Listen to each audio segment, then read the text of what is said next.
찬송가 314장으로 찬송하겠습니다. 314장 찬송입니다.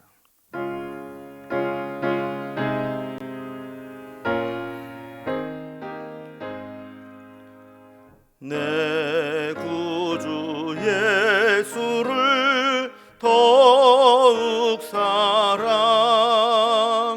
엎드려 비는 말 들으소서. 내 진정 소원이 내 구주 예수를 더욱 사랑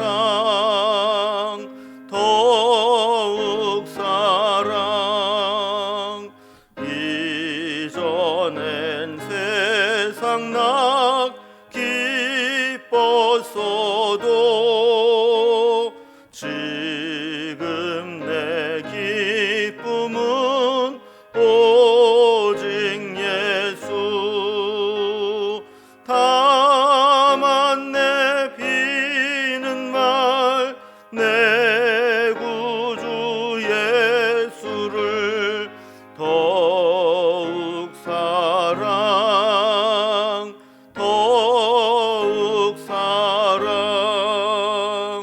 이 세상 떠날 때 찬양하고 숨질 때 하는 말 이것일세. 다만 내 비는 말 내 구주 예수를 더욱 사랑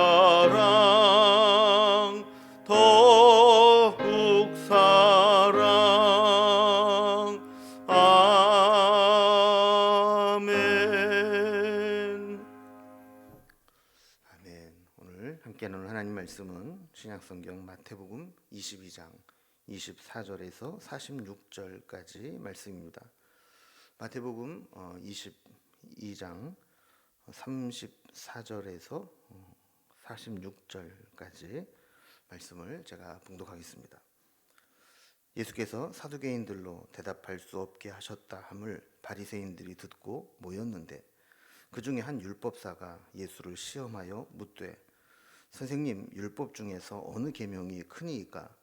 예수께서 이르시되 내 마음을 다하고 목숨을 다하고 뜻을 다하여 주 너의 하나님을 사랑하라 하셨으니 이것이 크고 첫째 되는 계명이요 둘째도 그와 같으니 내 이웃을 내 자신과 같이 사랑하라 하셨으니 이 두 계명이 온 율법과 선지자의 강령이니라.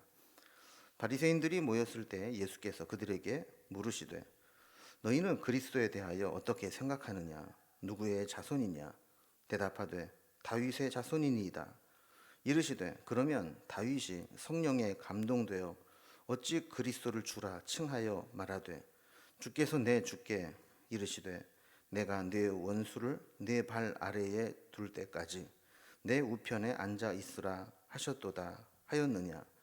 다윗이 그리스도를 주라 칭하였은즉 어찌 그의 자손이 되겠느냐 하시니 한마디도 능히 대답하는 자가 없고 그날부터 감히 그에게 묻는 자도 없더라.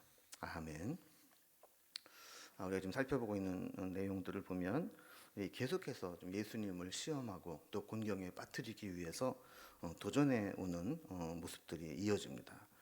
처음에는 이제 바리새인들이 세금 논쟁으로 가이사에게 로마에게 세금을 바치는 게 옳으냐 하는 문제로 도전을 해왔고 어제 살펴본 말씀에서는 이제 사두개인들이 부활이 없다고 믿는 자들이었는데 이 형사 취수제의 율법을 이용해서 부활이 없다고 답변할 수밖에 없을 정도로 질문을 하면서 부활을 믿고 있는 이 바리새인들과 대립하게 만들었던 것을 보게 됩니다.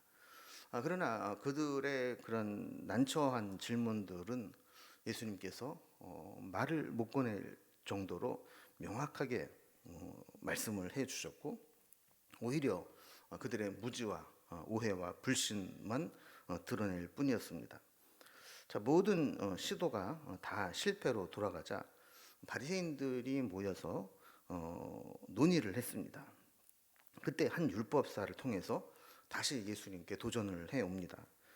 율법사들은 이 율법 조항을 부분적으로 해설하는 역할은 했지만 이 통합적으로 하나님께서 율법을 주신 목적이나 또 율법의 가장 중요한 정신들 이런 것들을 통찰하지는 못했습니다.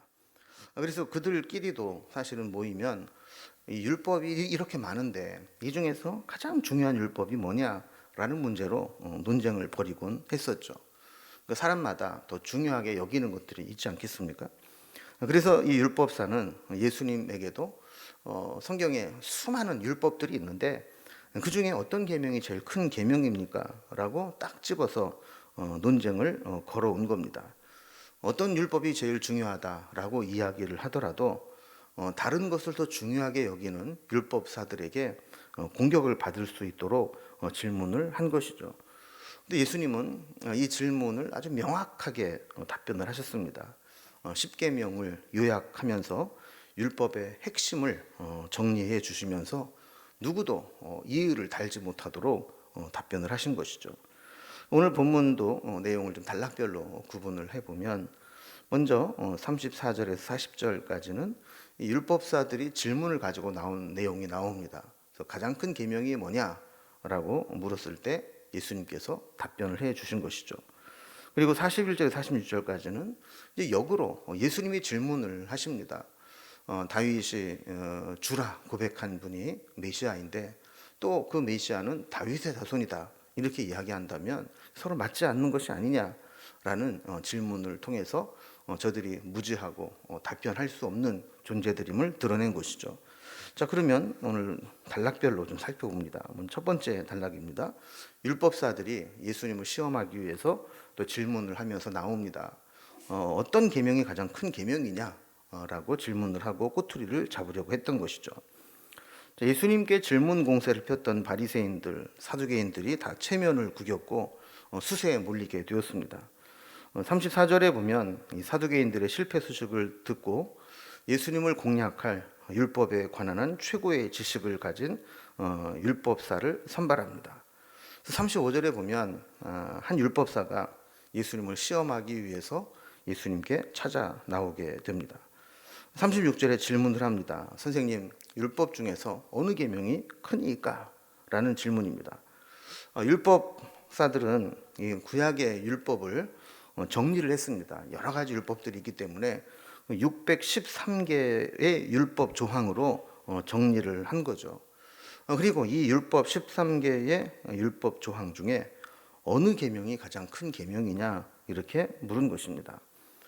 사실 우리 율법의 정신을 통합적으로 이해하지 못하는 사람들에게 있어서는 613개 중에서 어느 게 제일 중요한 것이냐 이거를 사실 선택하는 것이 쉽지는 않은 일일 것입니다. 그러나 예수님은 너무나 당연하다는 듯이 아무렇지도 않은 듯이 답변을 하십니다. 37절과 38절을 보면 예수께서 이르시되 네 마음을 다하고 목숨을 다하고 뜻을 다하여 주 너의 하나님을 사랑하라 하셨으니 이것이 크고 첫째 되는 계명이요 그랬습니다. 예수님은 율법의 가장 핵심이 십계명이라는 사실을 알고 계셨습니다. 그래서 율법이 여러 가지가 주어졌지만 그것을 이스라엘 백성들이 가장 쉽게 이해할 수 있도록 축약을 해놓은 것이 십계명인데 이 십계명은 우리가 알다시피 크게 두 부분으로 나눠집니다. 하나님과의 관계에서 우리가 지켜야 될 계명 그리고 사람과의 관계에서 지켜야 될 계명인 것이죠. 이렇게 십계명은 하나님 사랑, 이웃 사랑으로 요약됩니다. 그래서 이 하나님 사랑과 연관되어 있는 계명들을 보면 하나님 이외에 다른 신을 두지 말라, 또 우상을 만들거나 섬기지 말라, 또 여호와의 이름을 망령되이 일컫지 말라, 그리고 안식일을 기억하여 거룩히 지켜라. 이 네 개의 계명은 하나님과 연관된 계명인데 결국 이것은 우리가 마음을 다하고 목숨을 다하고 뜻을 다해서 하나님만 사랑하도록 하는 것들을 이렇게 표현한 것뿐이라는 겁니다. 이 네 개의 계명은 하나님 사랑이라고 하는 계명으로 규결된다라는 것이죠. 또 그 다음에 나오는 계명은 부모를 공경해라, 살인하지 말라, 간음하지 말라, 도둑질하지 말라, 거짓 증거하지 말라, 이웃의 것을 탐내지 말라라는 조항들입니다. 결국 이 조항들도 하나하나 문자적으로 보면 의미를 가지고 있지만 통합적으로 보게 되면 이것은 내 이웃을 사랑할 때 내 자신을 사랑하는 것 같이 사랑해라. 이것을 구체적인 방안으로 설명한 풀어서 주신 계명일 뿐입니다. 율법사들은 그렇게 율법을 연구하고 가르치면서도 사실은 이 율법의 가장 기본 정신조차도 파악하지 못하고 있었던 겁니다. 오히려 자신들이 정리해 놓은 613개의 율법 조항들 여기에 매여서 하나님이 이 율법을 주신 목적을 이해하는데 한계가 있었다는 것이죠. 그래서 하나님 사랑과 이웃 사랑이 가장 중요한 계명이다라는 겁니다. 이웃 사랑은 하나님 사랑에서 나오게 되고 또 하나님의 사랑은 이웃 사랑으로 표현된다라는 것도 저들은 몰랐던 것인데 예수님이 가르쳐 주십니다. 39절에 40절을 보면 둘째도 그와 같으니 내 이웃을 내 자신과 같이 사랑하라 하셨으니 이 두 계명이 온 율법과 선지자의 강령이니라 그랬습니다. 자, 둘째도 이와 같다라는 이야기는 첫째의 네 개의 하나님과 연관된 계명이 하나님을 마음과 뜻과 목숨을 다해 사랑하듯이 나머지 5번째부터 10개까지의 10계명도 결국에는 하나님을 사랑하는 것과 같이 이웃도 그렇게 사랑하라라는 거라는 겁니다. 그 율법을 주시는 것도 또 해석의 핵심도 사랑에서 벗어나서는 안 된다는 것이죠. 만약에 이 사랑을 잃어버리면 그 율법 조항을 하나하나 지키는 것이 아무런 의미가 없다라는 겁니다. 그럼 예를 들어서 우리가 이제 운전면허 시험에 합격을 해야 면허증을 받고 운전을 할 수 있는데 아무리 100점 만점에 100점을 맞고 운전면허증을 땄어도 실제로 운전을 함에 있어서 안전운전을 하거나 방어운전을 하거나 양보운전을 하면서 자신과 타인의 생명과 재산을 보호하는 운전을 해야지 그것이 의미가 있는 것이지, 점수는 높이 따놨는데 보복운전을 하고 또 방어운전을 하지 않고 불법운전을 하게 된다면 그 높은 합격 점수가 아무런 의미가 없다라는 거예요. 율법 박사들도 마찬가지죠. 아무리 율법을 잘 알고 통달하고 있어도 율법의 기본 정신이 무엇인지를 알고 실천하지 못한다면 그 지식은 아무 의미가 없다는 겁니다. 자, 그리고 이번에는 예수님께서 역으로 질문을 하십니다. 그들에게 질문을 하시는데 그 질문의 내용이 41절부터 나오게 됩니다. 예수님 이제 수동적으로만 말씀하시는 것이 아니라 바리새인들이 모였을 때 예수께서 그들에게 물으시되 그랬습니다. 이 예수님의 질문은 바리새인들의 입을 막게 만들었습니다. 아무런 대답도 못하게 만드는 것이죠. 자, 예수님은 이제 메시아 논쟁으로 역공을 취하십니다. 42절에 보면 너희는 그리스도에 대하여 어떻게 생각하느냐? 누구의 자손이냐? 대답하되 다윗의 자손이니이다 그랬습니다. 저들은 하나님이 보내신 메시아 그리스도가 지금 자기네들 바로 앞에 있음에도 불구하고 예수님을 알아보지 못하고 있습니다. 그래서 야, 너희는 그리스도를 누구라고 생각하느냐라고 간접적으로 물어보신 것이죠. 믿음으로 받아들이기보다는 대적하고 시험하고 트집 잡는 질문으로 공격해온 그들에게 이 메시아가 어떤 분인지, 그리스도가 어떤 분인지를 물으면서 그가 누구의 자손으로 올 거냐라고 질문을 이어가신 겁니다. 바리새인들은 자기네들이 알고 있는 지식대로 그냥 주저함 없이 다윗의 자손으로 옵니다라고 대답을 했습니다. 근데 예수님은 그들이 알고 있는 이 다윗의 자손이라고 하는 이 이야기가 얼마나 무지하게 지식을 가지고 있는지를 드러내고 있습니다. 43절과 44절을 보면 이르시되 그러면 다윗이 성령에 감동되어 어찌 그리스도를 주라 칭하여 말하되 주께서 내 주께 이르시되 내가 내 원수를 네 발 아래에 둘 때까지 내 우편에 앉아 있으라 하셨도다 하였느냐라고 말씀을 하셨습니다. 이거 보면 주께서 내 주께 이르시되 내가 내 원수를 내 발에 둘 때까지 내 우편에 앉아 있으라. 이 말씀은 시편 110편 1절의 말씀을 그대로 인용한 말씀입니다.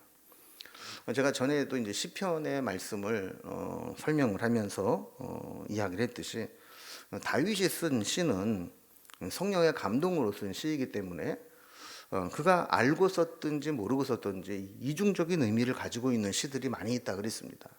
그는 자기가 처한 형편을 그냥 그대로 고백한 내용이긴 한데 그것이 나중에 보면 메시아에 대한 예언이 담겨져 있는 고백이 있는 시들이 많이 있다 그랬습니다.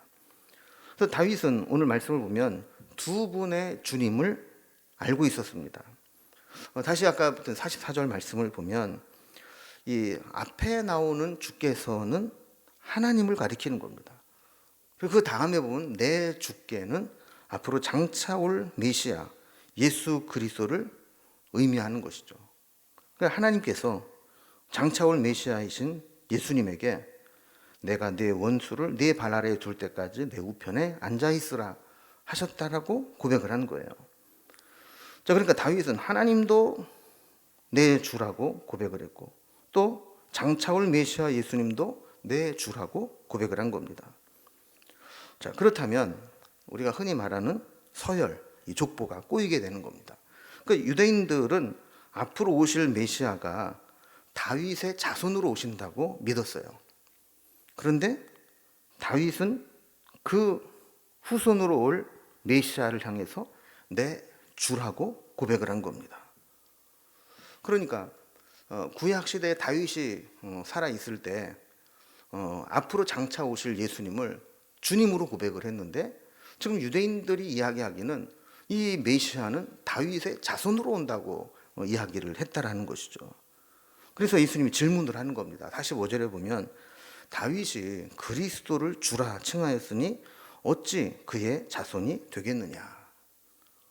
그러니까 다윗이 시편 110편에서 오실 메시아를 그리스도라고 칭했다면 어떻게 그분이 다윗의 자손으로 오겠느냐라는 겁니다.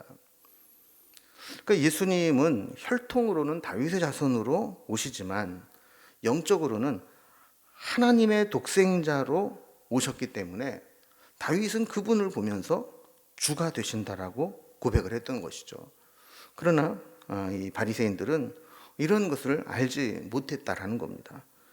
결국 46절에 보면 한마디도 능히 대답하는 자가 없고 그날부터 감히 그에게 묻는 자도 없더라 그랬습니다. 이렇게 해서 이제 그 논쟁거리들 시험하기 위해서 다가온 문제들은 끝이 나게 됩니다. 이런 이 바리새인들 또 서기관들 율법사들의 이런 논쟁을 보면서 우리는 논리보다는 삶이 중요하고 자신이 가지고 있는 종교적 신념보다는 믿음이 중요하다라는 것을 발견하게 됩니다. 논리와 신념에 속아서 하나님의 말씀을 오해하고 왜곡했던 바리새인 서기관들 또 율법사들은 다 자기 모순, 자가당착에 빠져버리고 말았습니다.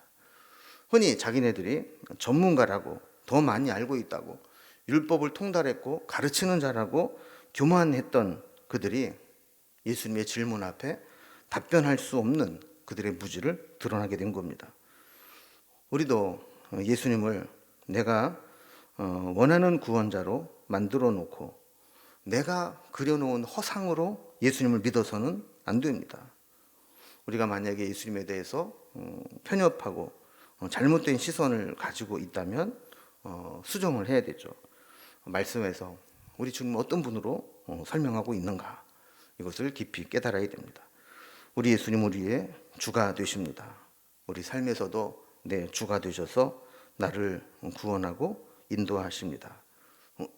오늘 말씀을 통해서 다시 한번 우리 예수님이 나의 주님이 되심을 고백하며 그 알량한 지식이나 논리나 신념이나 내 종교적 가치관을 다 내려놓고 그 주님 앞에 엎드려서 믿음으로 순종하는 삶을 살아갈 수 있기를 주님의 이름으로 기원합니다. 기도하겠습니다.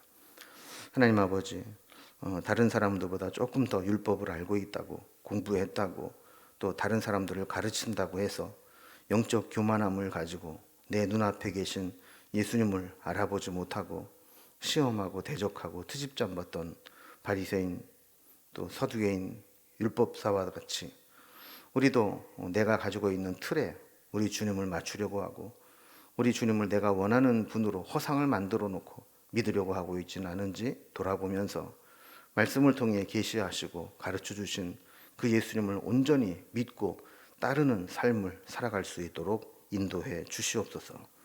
다윗이 예수님을 내 주라고 고백했던 것과 같이 우리도 예수님을 나의 구주로 고백하며 그 주님의 인도하심을 받으며 살아갈 수 있도록 인도해 주옵소서.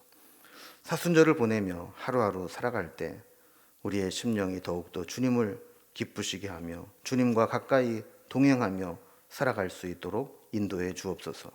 오늘 하루도 살아가는 내내 주님께서 우리와 함께 해주시기를 소망하며 예수님의 이름으로 기도드리옵나이다. 아멘. 각자의 기도 제목들로 자유롭게 기도하시겠습니다.